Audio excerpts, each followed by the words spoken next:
وقتی نماز عصر شد پیشاب میکنم و خلاص، در وقتی طهارت کردم پاهام هم شویم. آره وقتی که پیشاب کردی دادر عزیز مستحب کن.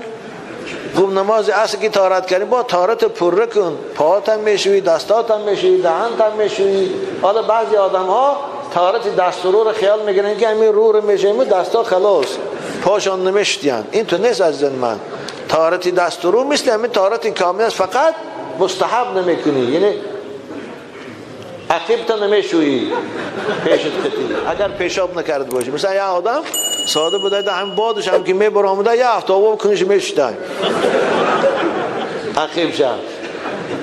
او اسراف است. ولی در بعضی کتاب میگن که اما اسرافش انواعی است. برای باد قفار شوشتن شرط نیست عقیبه، اما طهارت کامل میکنی، دستاتو تا بند دست میشویی، دهنت 3 بار آوگردان میکنی، بینی رو 3 بار آوگردان میکنی، رو میشویی 3 بار، خوب دستا رو تا آری 3 بار میشویی، مسح سر میکنی، پا رو هر دوش میشویی، انا بعد نماز میخونی. اگر پا رو نشسته نماز خوانی نماز درست نمیشه، زیر شستن پا فرض است دادر عزیز. ای بچهای خوش رو هم اصل این طهارت دست و رو فقط در این اصطلاح ما تاجیکاست، این در کتاب ها نیست. این بابا جان شخصانی را میبینم که پیشاب میکنند و اما خود را قاق نکرده غسل میکنند، غسل آنها درست میشود یا نه؟ البته درست میشود غسلشان، لیکن پیشاب کردن و پیشاب اگر در لباس چکد لباس به نماز میکند. بنابراین کسانی که پیشاب میکنند کوشش کنند خوششان خشک کنند. پیغمبر خدا گفتن اکثر عذاب قبر از پیشاب میشود. کسانی که در کوچه ها راستا پیشاب میکنید شما دانید که خیلی عذاب سختی در خانه قبر شما منتظر است. بنابراین همیشه من سلفیتگاه خوشروی کاغذی برآمده است ملایم کیسهاتان ده همیشه گیرید، وقتی که در راه است در یگانجا ناراحت میشه پیشاب میگه حتما به او قاق کنه خودتان خوشرو، بعد از آن خیزید و راستا هم که باشه ضرر نداره حالتی در کوچه راستا پیشاب کردن، اما خودتان خشک کنید. چکیده اگر رفت و 1000 تانده چکد یا بدن تانده چکد دانید که پگه عذاب سختی قبر در روپرو میشه. قبر عذاب دارد. این قبر کمری مفتشای اینا نیست، و کمری دهشتناکی مفتشای خداست.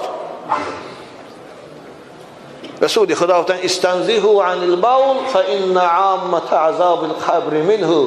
خودتان از پیشاب همیشه احتیاط کنه، کوشش کنه پیشاب در لباساتان نرسد، در بدنتان نرسد که اکثر عذاب قبر از پیشاب است.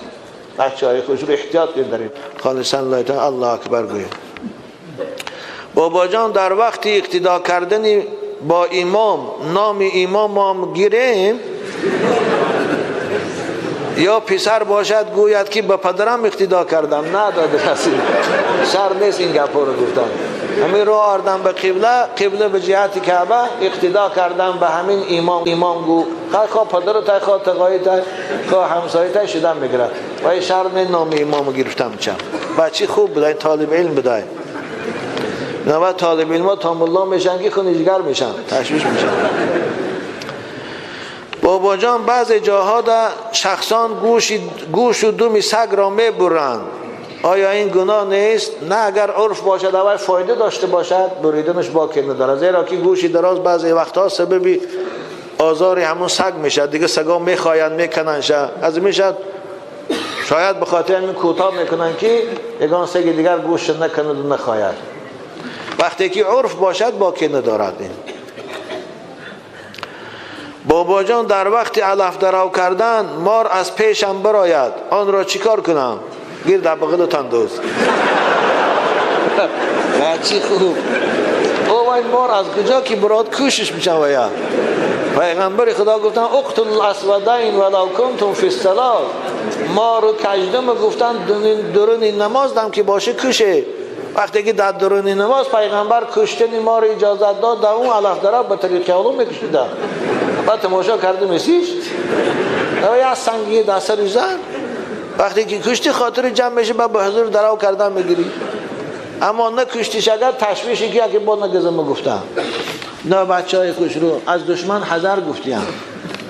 و مار دشمن است، ما رو کجدمه. رسول اکرم حتی در این نماز گفتن کشه. من نماز خواندیش تا که یک مار یا کجدمه پیدا شد، در حالا یکم سنگه یگان جای در تار سری دو تزمره با نماز خواندن گیر کلید نکن نماز. خب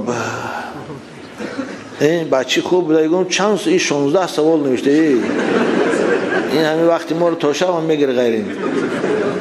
بابا جان در وقتی تکبیر گفتن از لبم یا از دندانم خون آمد، نماز خوانم یا رفته طهارت کنم؟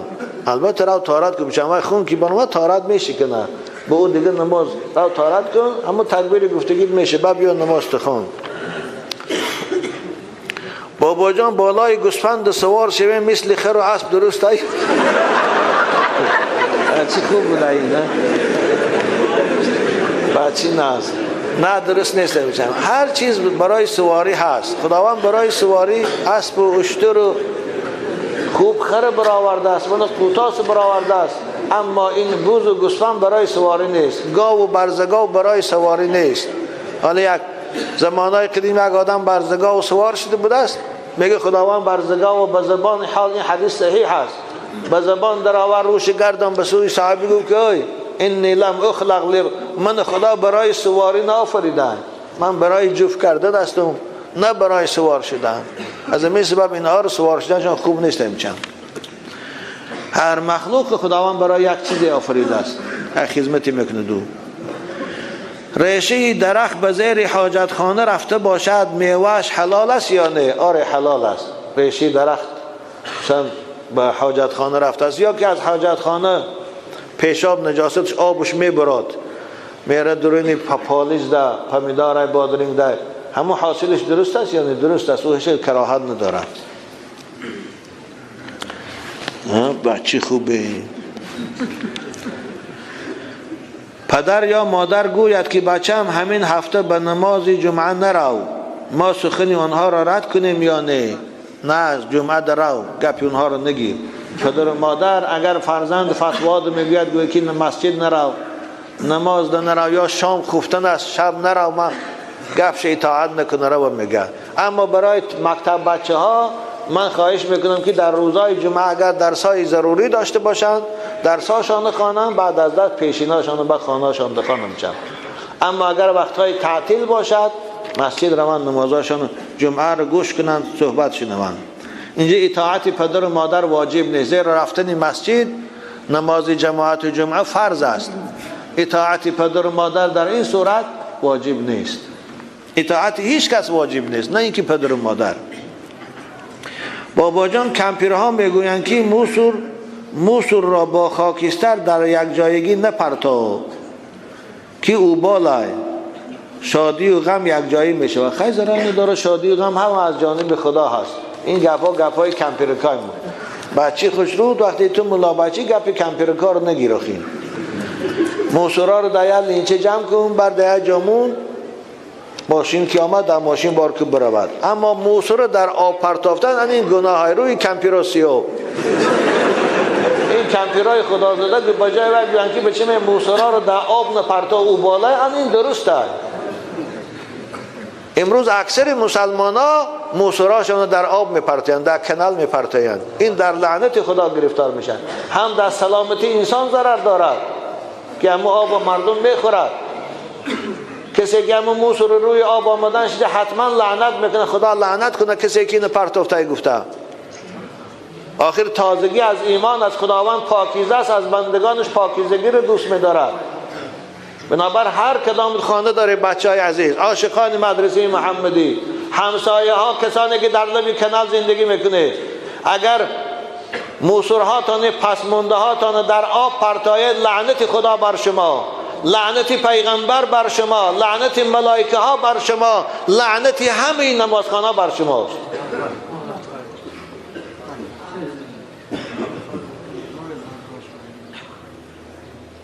آخر این انصاف هم نیست.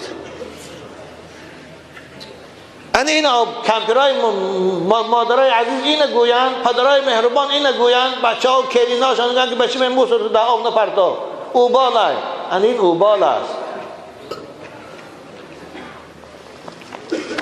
بنابراین بچه های عزیز خاندانتان تاکید کنه اینا رو دوام چقدر کنه حولیاتان در چقدر پرته یک روز میپوسد ثانی زمیناتان برآورده با پند میکنه یا لینچه ها دانتان گیرید یک جایی که چقدر نادرکار است همه اما در آبی که می نوشه من همه کانال پیشخانی ما ده حتی بعضی ها میگوین که ما رودو اشکمبی گوسپند دیدیم که باید کانال همه از پایان آب میخوره آخر امروز اکثر کسلی های زرپرمین و دامن اعظمی افلاسی میشود آخو سبب پیدایش میکروب های زهرآلود در آب میشود اگرچه شریعت و آب حرام حکم نمیکند لیکن کننده این کار لعنت میکنه شریعت پیشتر هم یک سنگ اسپیدیسی خدازده بود دورای شوروی ده میگه شمونا رو یک جریمه پریمه میانداخت آخه محترم قانون برارای ما تا بچه ها رو از 18 ساله من کرده نه اینها ده قانون برارای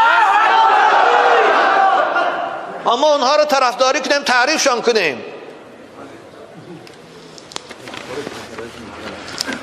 بنابر رئیسای محله بشم اینا رو سخت گیرتان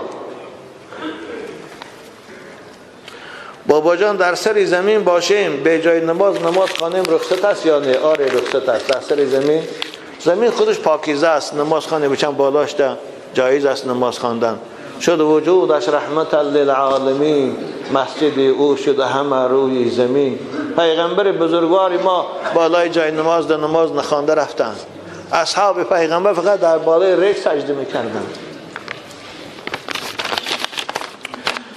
بابا جان در کتاب تاریخ عمومی گفته است که پیغمبر